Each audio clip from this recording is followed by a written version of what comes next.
I was standing at my kitchen window, coffee mug warming my hands, when I caught sight of her again, Karen from down the street, strutting in that absurdly oversized sun hat and a terry cloth robe that looked like it had lost its glory days, years ago. She slipped through my backyard gate like she held the deed herself, which, in her mind, she clearly did.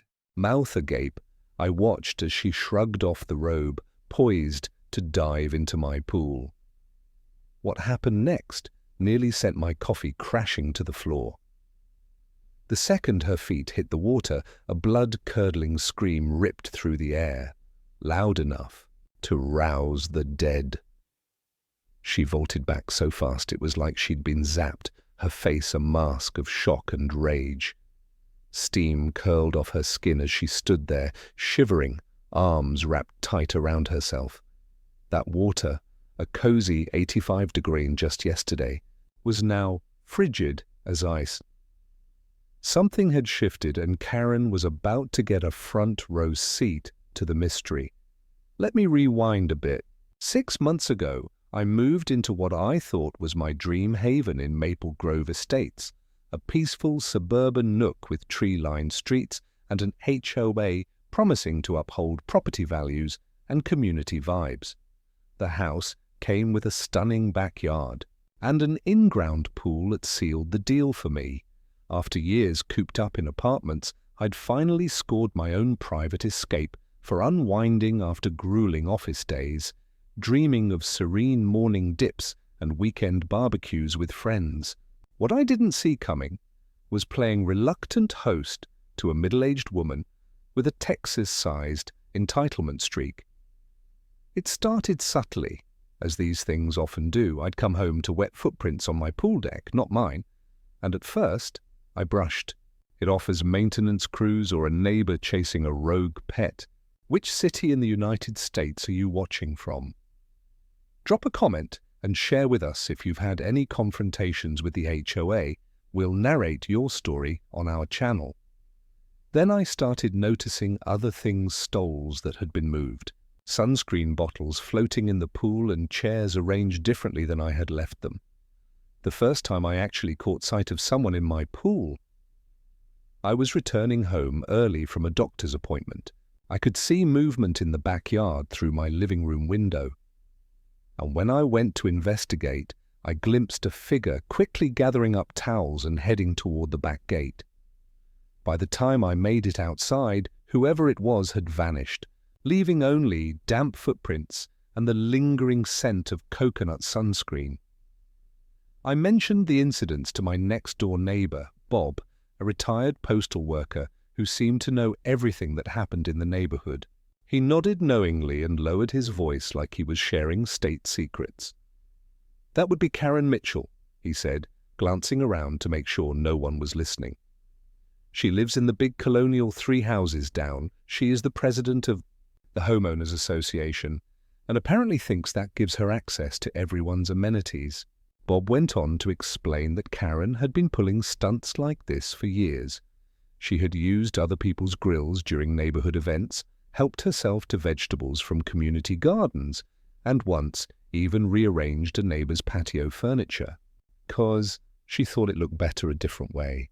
But using someone's pool without permission, Bob shook his head. That is a new level of bold even for her. I decided to confront Karen directly. I found her address in the neighborhood directory and walked over to her house one evening after work. She answered the door wearing a floral house coat and an expression that suggested I was interrupting something very important. "Karen Mitchell?" I asked politely. "I am your new neighbor from Willow Street. I was hoping we could discuss my pool." Her demeanor changed instantly. The fake smile disappeared, replaced by a look of barely concealed irritation. "Oh, you must be the antisocial one," she said, "not inviting me in. I have heard about you from the other neighbors. Never attend community meetings, never participate in neighborhood activities." I was taken aback by her immediate hostility, but pressed on. I think there has been a misunderstanding. Someone has been using my pool without permission, and I was told it might be you." Karen's eyes narrowed. "That pool is community property," she declared, as if stating an obvious fact. "The Homeowners Association has oversight of all neighborhood amenities." "I am sorry, but that is not correct," I replied, trying to keep my voice level. "The pool is on my private property and was part of my home purchase." "It is not a community amenity.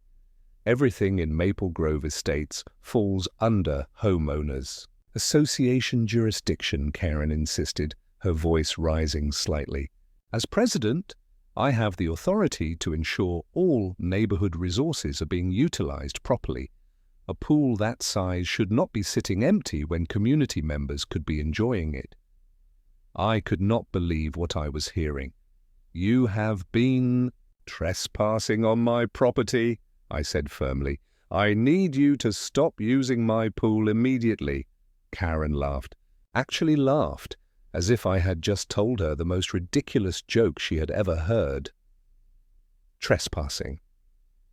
"Honey, you clearly do not understand how homeowners associations work.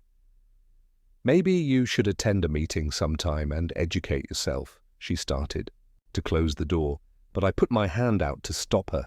"I am serious about this, Karen. Stay out of my backyard and away from my pool."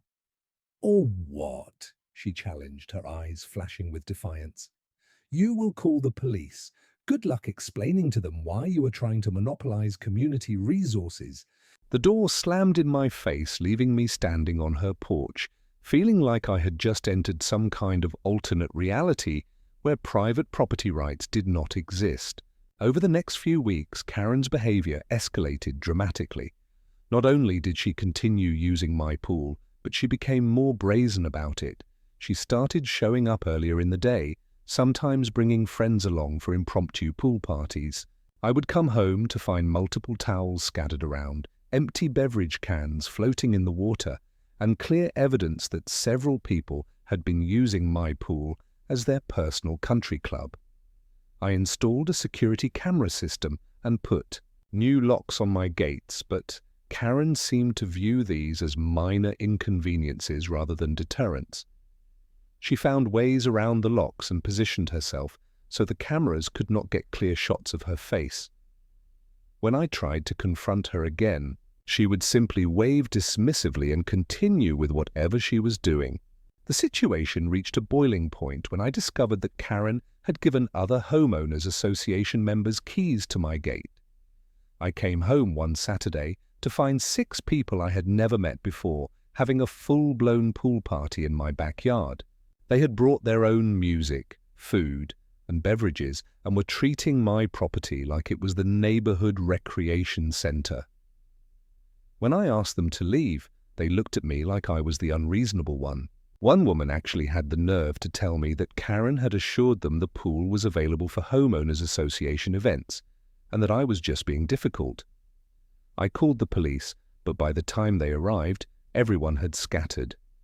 The responding officer was sympathetic, but explained that without catching the trespassers in the act or having clear video evidence of their identities, there was not much they could do. He suggested I contact the Homeowners Association to file a formal complaint. That was exactly what I did, but as I should have expected, it was a complete waste of time. The Homeowners Association board consisted entirely of Karen's friends and allies. When I presented my case at the next monthly meeting, they listened politely, but made it clear that they considered this a minor neighborly dispute rather than a serious issue.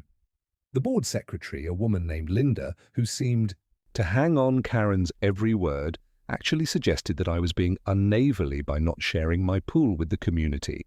She pointed out that the Homeowners Association fees I paid each month helped maintain the overall neighborhood, and that community spirit was one of the founding principles of Maple Grove Estates. Karen herself sat in the front row during my presentation occasionally whispering to the people around her and shaking her head sadly as if I were some kind of troublemaker who just did not understand how civilized people behaved. When it was her turn to respond, Karen stood up and delivered what could only be described as a character assassination disguised as a concerned neighbor's observations. "I have lived in this neighborhood for 12 years, she began, her voice taking on the practice tone of someone used to commanding attention. "In that time, I have seen what happens when new residents come in and try to disrupt the community harmony we have worked so hard to build." She went on to paint me as an antisocial hermit who refused to participate in neighborhood activities and was now trying to hoard resources that could benefit everyone. She mentioned my failure to attend community events, my reluctance to volunteer for neighborhood committees, and my general standoffishness. A pool that size could provide recreation and exercise opportunities for multiple families, Karen continued, gesturing dramatically.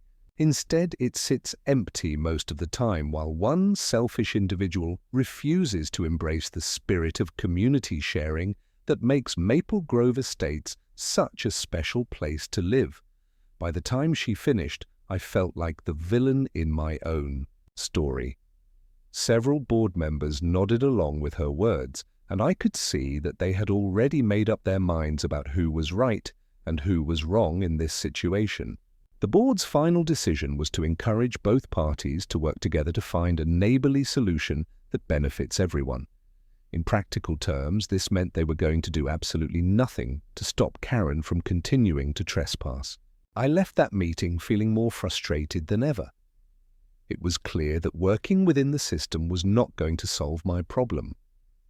Karen had the Homeowners Association board in her pocket, and they were perfectly willing to let her continue, violating my property rights as long as she wrapped it in language about community spirit and sharing. That night, I sat in my backyard staring at my pool and trying to figure out what to do next. I had already spent hundreds of dollars on locks and cameras that Karen had found ways around. I had tried reasoning with her, confronting her directly, and going through official channels. Nothing had worked. It was time to stop playing fair. The next morning, I called a pool service company and asked to speak with someone about temperature control systems. The technician who came out to my house was a friendly guy named Mike, who had been in the pool business for over 20 years. When I explained my situation, he listened with growing amusement. "So, let me get this straight," Mike said, scratching his chin thoughtfully. "This lady has been using your pool without permission. The Homeowners Association will not help you, and you want to make sure she has a very unpleasant experience the next time she tries to take a swim." "That is exactly right," I confirmed. "But I need it to be completely untraceable and look like normal pool equipment malfunctions." Mike grinned. "Oh, I have got just the thing for you. Have you ever heard of a variable temperature control, a system?" He went on to explain how modern pool heaters could be equipped with remote controls and programmable settings that would allow me to adjust the water temperature instantly from inside my house. The system he had in mind could make the water scalding hot or ice cold within minutes, and it would look like standard pool equipment to anyone who did not know what they were looking at. The beauty of it, Mike explained, is that the temperature changes can be triggered remotely, so you can wait until someone is actually in the pool before activating it. And since pool heaters do malfunction sometimes, no one would be able to prove it was intentional.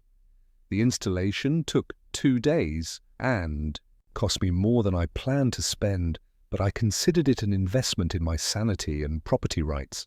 Mike showed me how to operate the remote control system and how to program different temperature settings. We tested it several times to make sure everything worked perfectly. "Just remember," Mike cautioned as he packed up his tools, "pool water takes a few minutes to change temperature completely, so timing is important. And try not to get too carried away with this thing. You want to discourage trespassing, not cause actual harm." I assured him that my intentions were purely defensive and that I would use the system responsibly. What I did not mention was how much I was looking forward to seeing Karen's reaction the next time she decided to help herself to my pool. I did not have to wait long. 2 days after the installation was complete, I was working from home when I spotted Karen approaching my backyard gate. She was wearing her usual pool outfit and carrying a large beach bag, clearly planning to settle in for an extended swim session. I grabbed the remote control and positioned myself at the kitchen window where I would have a clear view of the pool. Karen went through her usual routine of unlocking the gate, setting up her towels and belongings, and then preparing to enter the water. The moment she stepped onto the pool ladder, I activated the ice-cold setting. It took about 30 seconds for the water temperature to drop significantly, which meant Karen had enough time to lower herself waist-deep into the pool before the full effect hit her. The reaction was even better than I had hoped for.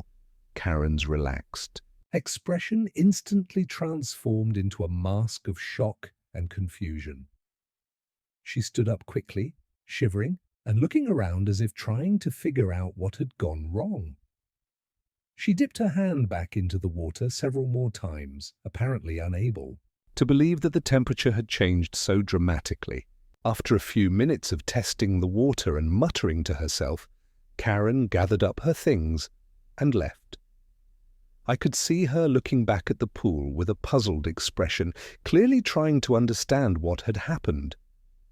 Over the next week, Karen tried to use my pool 3 more times, and each attempt ended with her leaving confused and frustrated.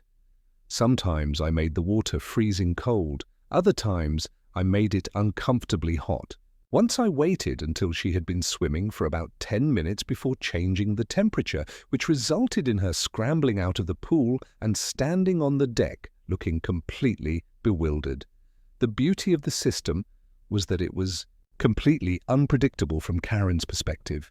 She could not figure out any pattern or identify any external cause for the temperature changes. Pool heaters do malfunction sometimes, and there was no way for her to prove that someone was controlling the temperature deliberately. I could see that the uncertainty was driving her crazy. Karen was a woman who liked to be in control of every situation, and my pool had become an unsolvable mystery that challenged her sense of authority and understanding. After about 2 weeks of temperature surprises, Karen stopped coming around as frequently. When she did show up, she would test the water temperature with her hand before getting in, but since I never knew exactly when she would arrive, I could still catch her off guard. The psychological effect seemed to be working perfectly. Karen's confidence was shaken, and she was no longer treating my pool like her personal playground. She had become wary and suspicious, which was exactly what I had hoped to achieve. But Karen was not the type of person to give up easily, and I should have known that she would eventually try to turn the situation to her advantage. About a month after I installed the temperature control system, I received a formal letter from the Homeowners Association. The letter, signed by Karen as President, stated that several residents had raised concerns about the safety and maintenance of my pool. It went on to say that the Homeowners Association had received reports of equipment malfunctions that could pose a danger to the community. The letter demanded that I allow a Homeowners Association inspection of my pool equipment and threatened fines if I did not comply within 30 days. It was obvious that Karen was trying to use her position to force her way onto my property and investigate what was causing the temperature problems. I showed the letter to a lawyer friend of mine who confirmed what I suspected.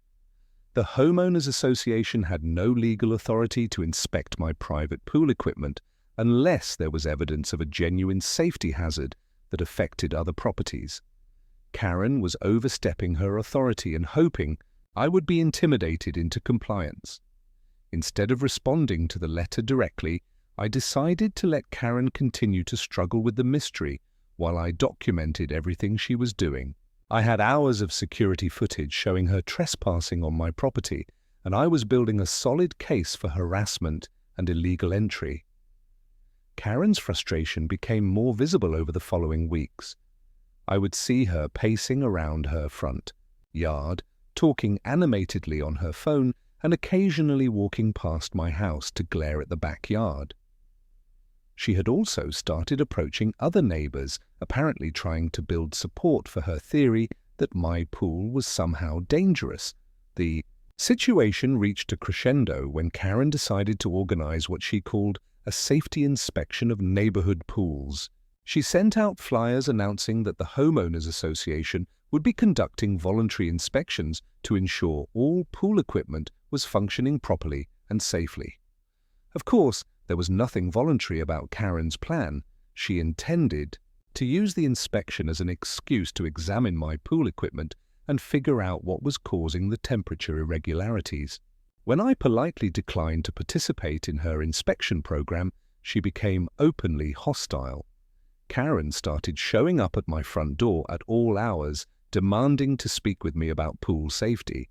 She left threatening notes in my mailbox and even tried to enlist other neighbors to pressure me into cooperating with her investigation. One evening, I found her in my backyard again, but this time she was not there to swim. She was examining the pool equipment with a flashlight, clearly trying to identify anything that looked unusual or out of place. When she spotted me watching her from the kitchen window, she did not even have the decency to look embarrassed. Instead, she marched over to the window and started shouting about Homeowners Association authority and community safety standards.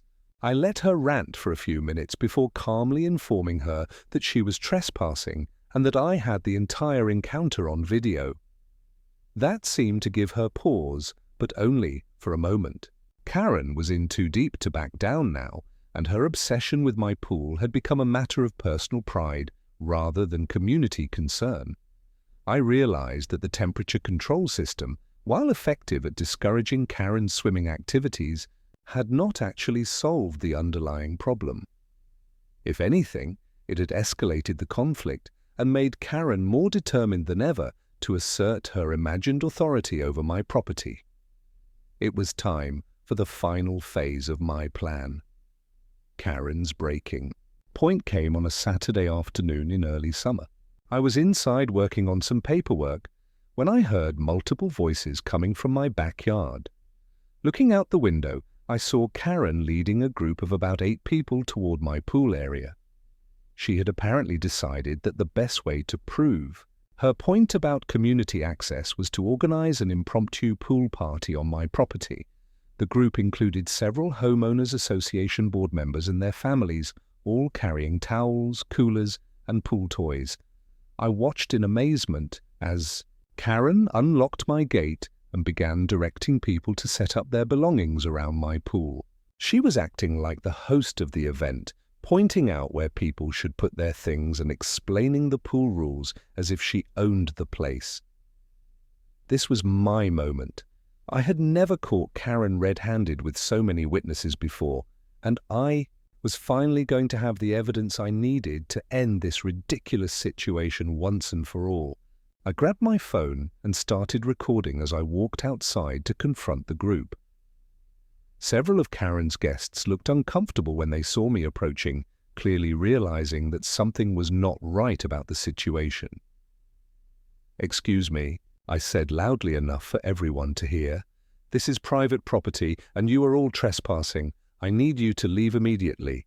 Karen stepped forward with a triumphant smile, clearly believing that she had finally cornered me in front of witnesses who would support her version of events. "As I have explained to you before," she announced dramatically, "this pool falls under Homeowners Association jurisdiction.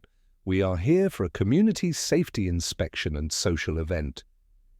"This is my private property," I replied, still recording. "Everything.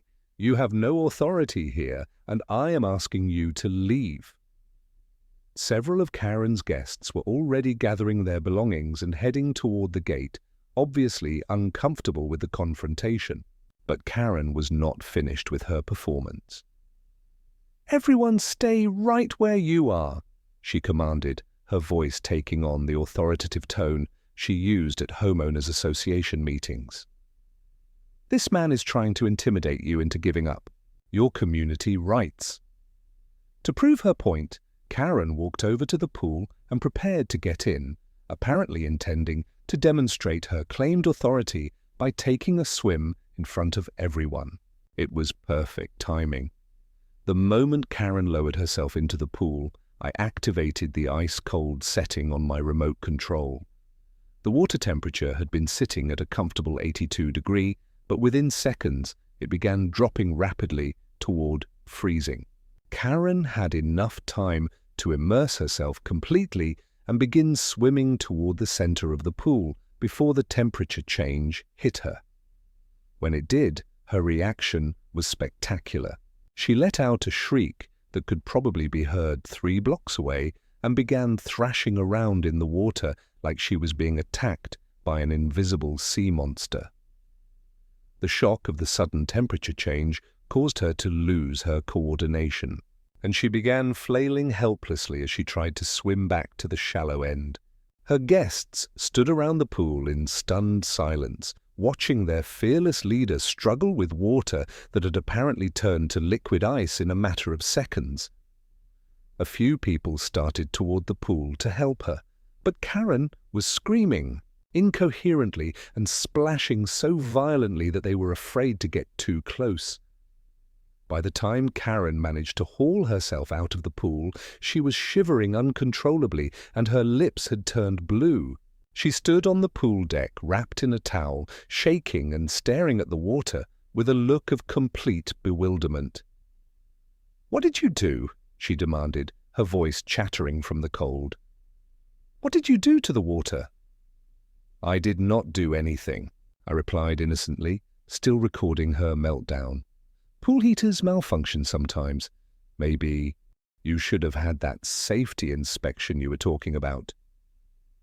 The crowd of guests had backed away from the pool and were looking at Karen with expressions that ranged from concern to embarrassment.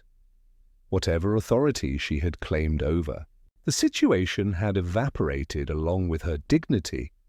One of the Homeowners Association board members, a man named Frank, who had always seemed uncomfortable with Karen's more aggressive tactics, stepped forward and cleared his throat. "Karen, I think we should go," he said quietly. This does not seem like the right time or place for this discussion, but Karen was not ready to admit defeat.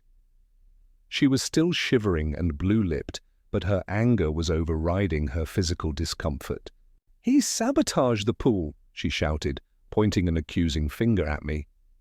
"He deliberately did something to make the water cold because he knew we were coming." "How could I have known you were coming?" I asked reasonably. "You did not exactly send out invitations for your trespassing party." Several of her guests exchanged uncomfortable glances, and I could see that they were beginning to question Karen's version of events. The situation was clearly not what she had described to them, and they were starting to realize that they had been manipulated into participating in something questionable. Karen must have sensed that she was losing her audience, because she made one last, desperate attempt to regain control of the narrative. "This pool is a community hazard," she declared, her voice rising to near hysteria levels.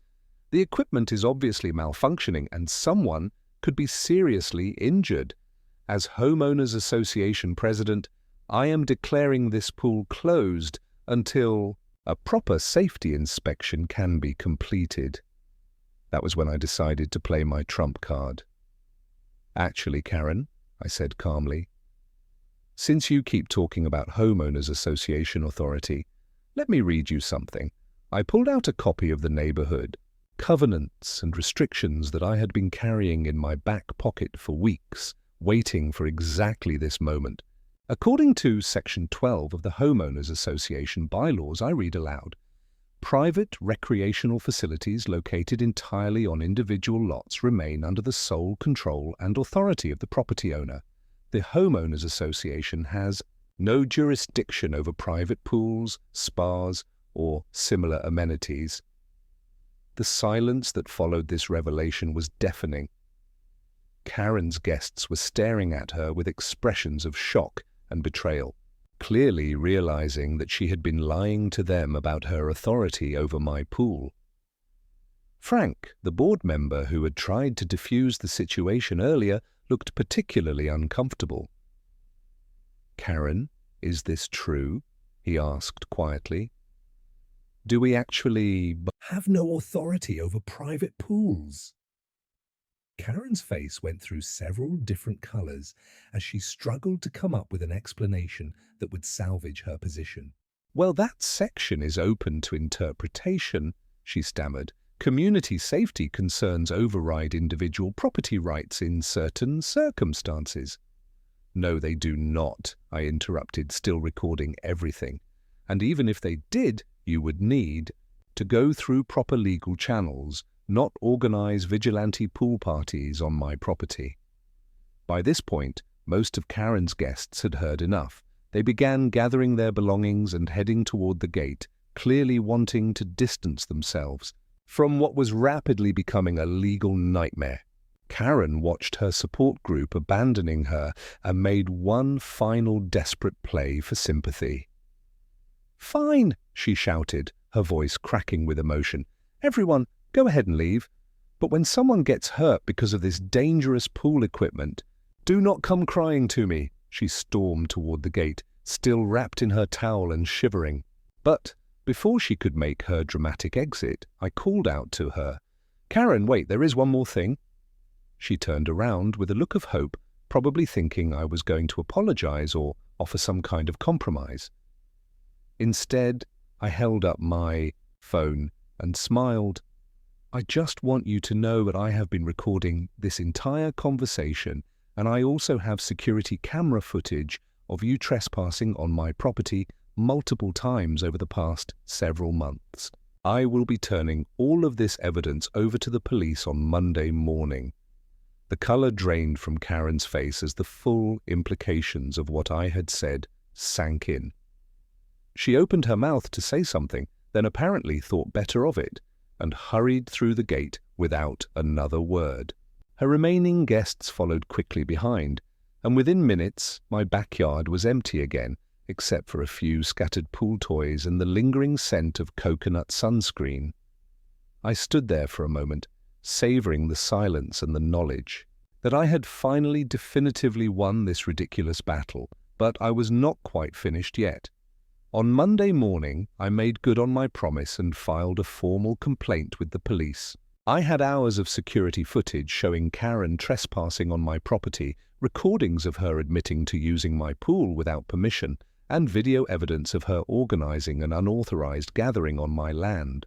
The police officer who took my statement seemed genuinely amazed by the extent of Karen's behavior.